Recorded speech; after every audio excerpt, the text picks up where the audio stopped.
Welcome back into Talking Pittsburgh. Joined today from Hy-Vee, one of two of our great registered dietitians from Hy-Vee. Amy is back, and Amy, we're gonna have some fun today. I feel like I'm taking you out of your comfort zone just a tad bit today. Just a little bit.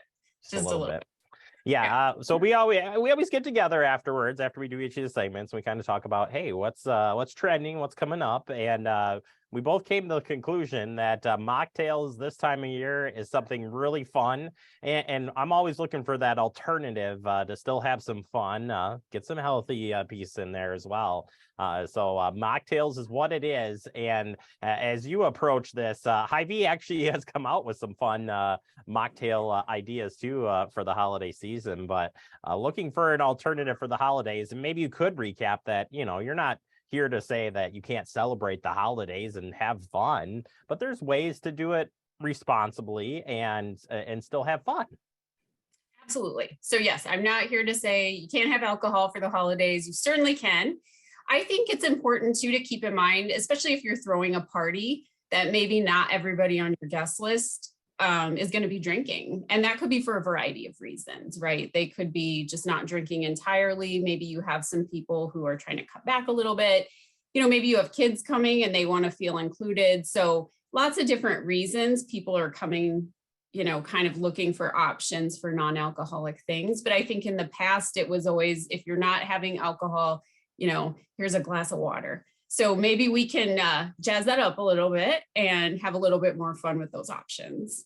We have definitely heard of dry bars out there, or juice bars, or things like it. It is definitely a hot topic and continues to be so. So having that non-alcoholic option can be a lot of fun, and there are a lot of fun things to play around with, and that's what we do want to get to today. But for those who are not familiar, what is a mocktail? If we're talking mocktails, what are we talking about?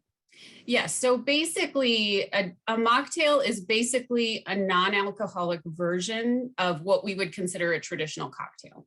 So really, that's very, very basic. That's what it boils down to. So you can still mix fun things together. You can still really get creative with presentation, but it's going to be non-alcoholic.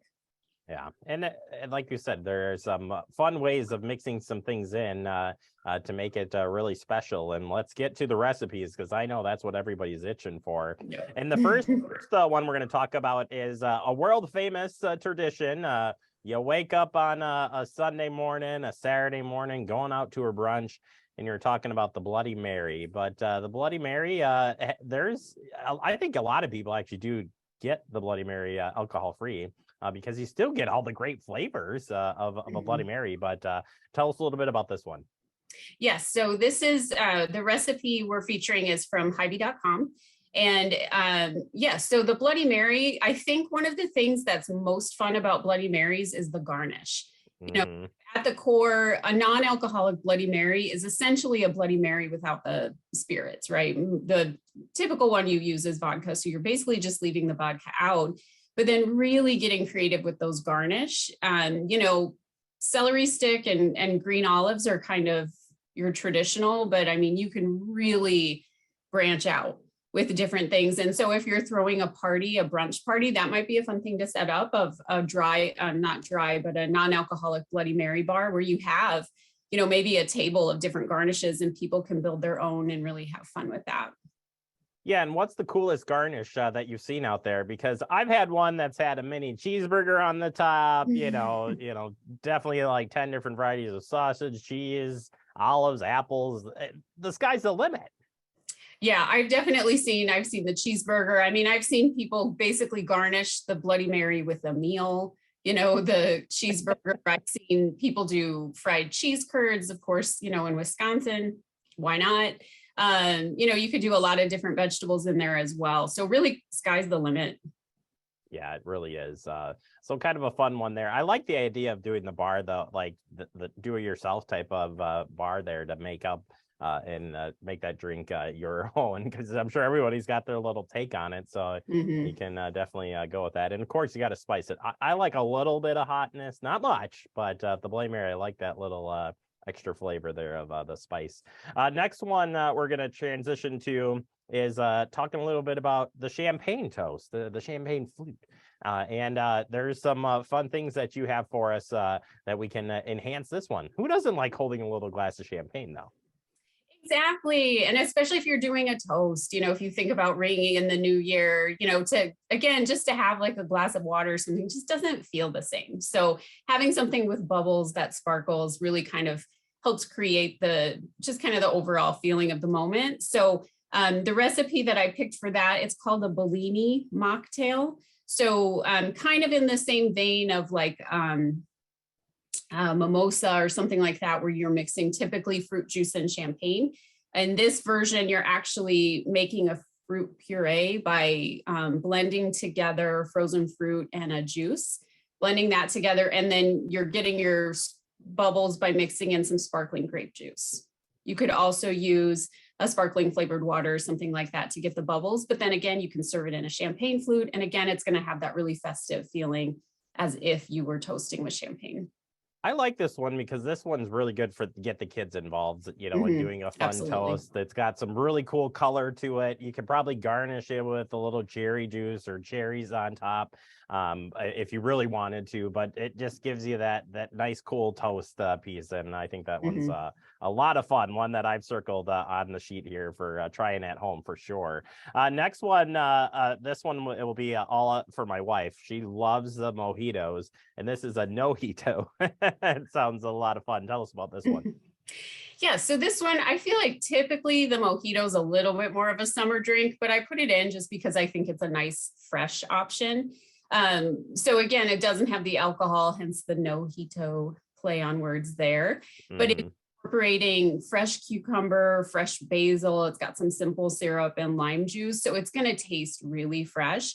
And, think about different ways you could garnish to make it look really good. If you've got fresh cucumber slices, that'll really add some cool color. And then you could garnish with some other things as well to really kind of make it pop. So again, it's, really fresh, really fun, and you can garnish it up to make it festive.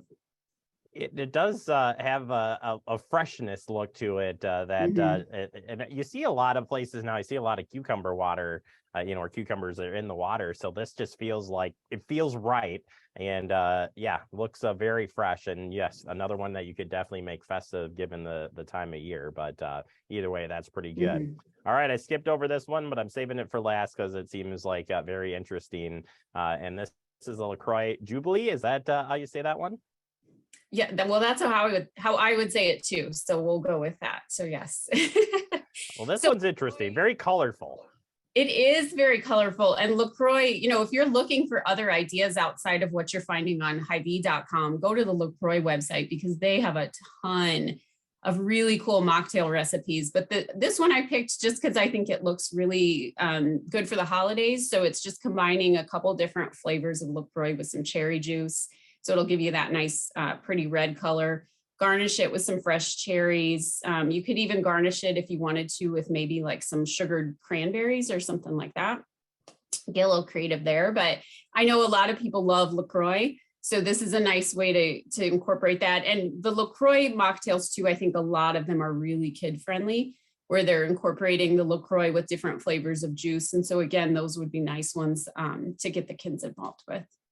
Yeah, mocktail was a term I had never heard of until a couple years ago, and I think it's like I said, it's a trending piece there and great information. Either way, if people want to learn more or just have discussions about mocktails, about their health, whatever, you guys are there to help out. Where can they find more information? Yes, if you go to Hy-Vee.com/health.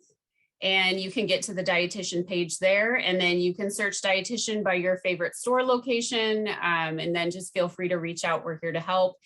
And if you're looking for mocktail recipes, all the ones that we talked about today are on Hy-Vee.com, and there's more there as well. So, if you're just looking for some ideas, just start searching and you will find lots and lots of ideas. Yeah, I think putting a party together with mocktails would be a lot of fun. Just, you know, even if you have spirits and non-spirits, I think it would be a lot of fun to play around with. So give it a shot, get in the mocktail world. And Amy, thank you so much for another great year of great topics, great information. It's been so much fun to work with you. And we look forward to having you back next year as well. So have a great holiday season. And thank you so much for your help.